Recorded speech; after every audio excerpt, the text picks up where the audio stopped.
Agaw pansin sa kalsada ang isang tricycle dahil tad-tad ito ng samot-saring toys o laruang pambata. Ating silipin sa report na ito.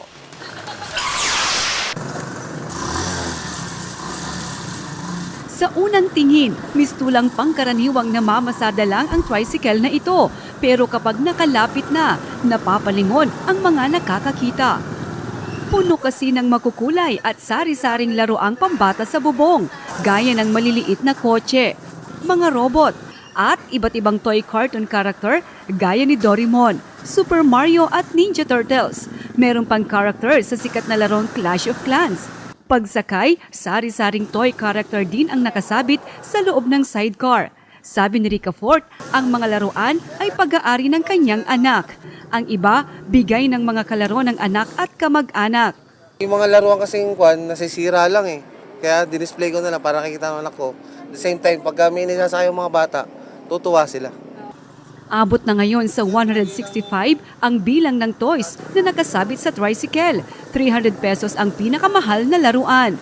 Tuwang-tuwa si Miel na nakikita ang kanyang mga laruan sa tricycle ng ama.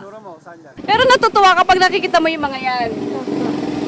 Okay. May pagkakataon ba na gusto mong tanggalin at tawakan? Yaw. Ay, masaya ka na nandyan sila.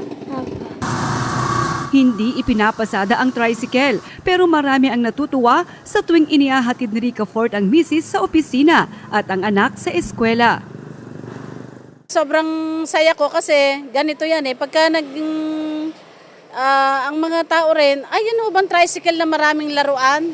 Parang yun na yung naging tatak ng tricycle na yan. Pero bukod sa hatid na saya sa ibang tao ng kanilang tricycle, higit na pinapahalagahan ni Nanay Lucia ang tunay na halaga ng mga laruan sa kanyang anak at apo. Kahit medyo na makulit yung anak nito sa pagbili ng laruan na yun, o nandyan pa rin yung laruan, nandyan yung banding nilang mag-anak sa laruan na yan. Balak pang dagdagan ng pamilya Tobias ang isasabit na laruan sa kanilang tricycle. Katunayan, may nakasabit na laruan din sa susi nito. Mga kapamilya, maaari nyo nang balikan ang mga episode ng TV Patrol Cagayan Valley. Bisitahin lang ang www.abs-cbnnews.com. Hanapin ang local TV Patrol at i-click ang TV Patrol Cagayan Valley.